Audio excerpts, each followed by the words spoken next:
Yo, what's good, B? This your boy Rocdastar. We chillin'. You know what I'm saying? I guess the elevator ain't working, so I'm gonna have to go down the stairs or whatever have you. But let me just talk to y'all about something right now, real quick. You know what I'm saying? You know, it's been a long time.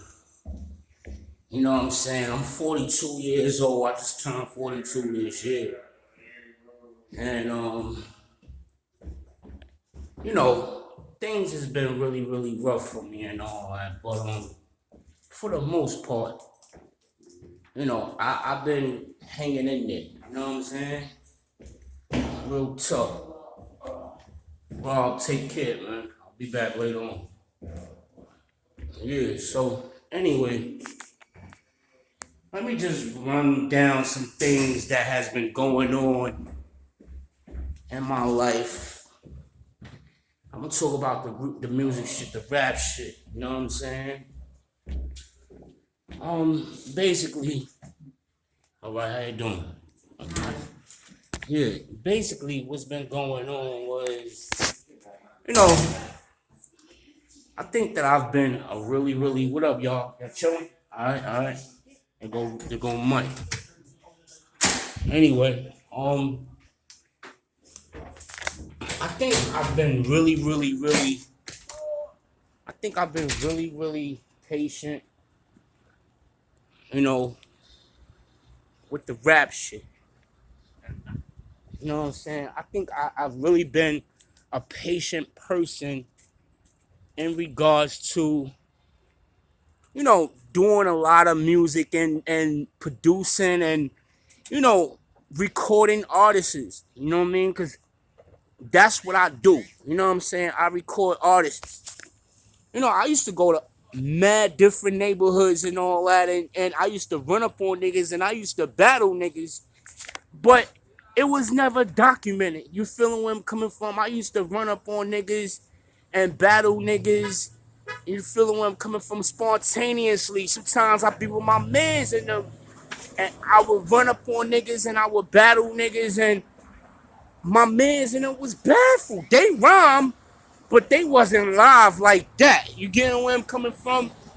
To the point where as they was running up on niggas and battling niggas and making niggas respect them for their art.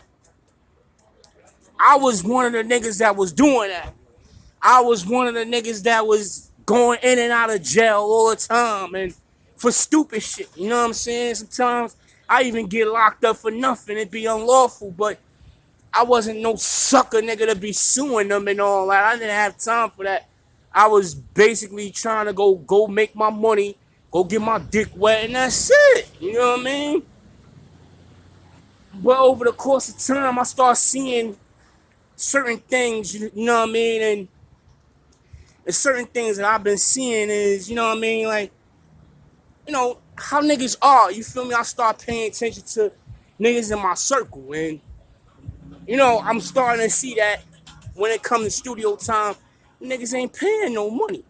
But it was only one nigga that paid money and was buying studio time, but he wasn't as consistent as I was. You get where I'm coming from? That be gutter. You know what I mean? I can account for him buying studio time.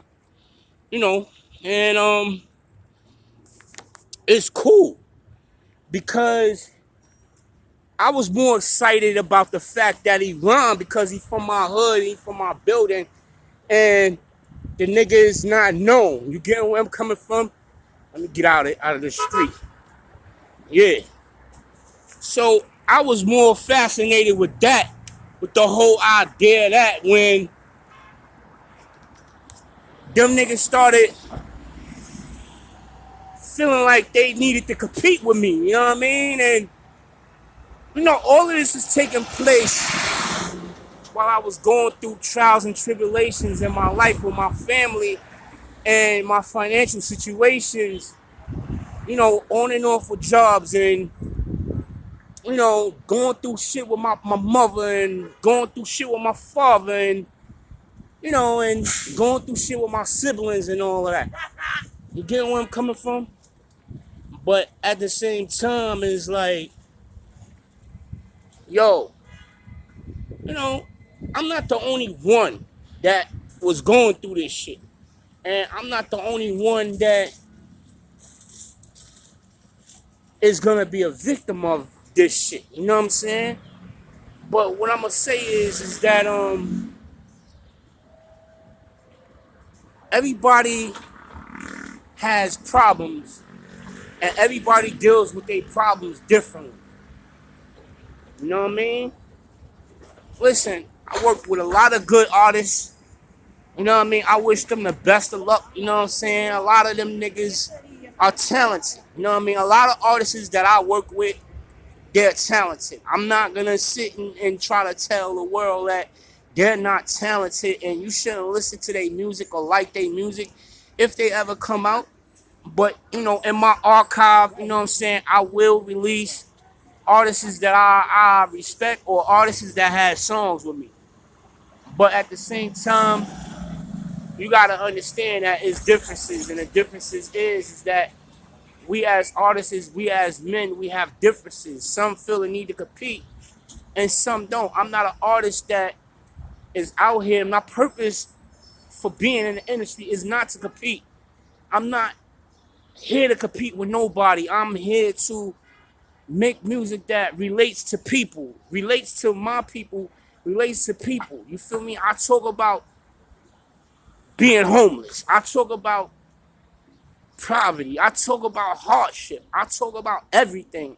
I even talk about bling bling, you know what I mean? And you know what we strive for. You feel me? You know, the hot cars and the nice girls and the money and all of this, that, and the third. You know, that's what we strive for, to have fun. Life is about having fun. Life is not about living to other people's expectations and trying to impress other people and making sure that nobody has nothing wrong to say about you or to laugh at you about. You're not perfect. God is not perfect. He made sure that we knew that. Whoever can put that together, they're not rap right. You feel where I'm coming from? They not rap right to say that they're perfect when they know that they not. You getting where I'm coming from? So, you know, I mean, it's what it is. You know what I'm saying? Like, LTF, my clique, you know what I'm saying? The niggas that I fuck with, niggas that, you know, because I'm the one who started it, but the niggas that I fuck with, LTF, my clique, and all of them, you know, they have that mentality. And it's cool, you know, when we was young and all of this, that, and the third, it was cool. You know, it's a clique thing, it's a neighborhood thing. We from Harlem, we from 112th Street, and you know, we representing our block and we representing how we think and we representing how we feel about shit. We representing what we want to represent, what we like, what we favor, our opinion on everything, how we come across, how we talk, you know, how we shop. You feeling where I'm coming from? When we angry, when we're happy, when we're trying to be funny and show our sense of humor, when we're trying to be serious and show our intelligence. You feeling where I'm coming from? All of these things mattered when we were young, when I was young. You feel me? And they still do. But what matters more, you feel me? Because see, I'm one who had the opportunity or who was able to advance, to understand the game more better than they did.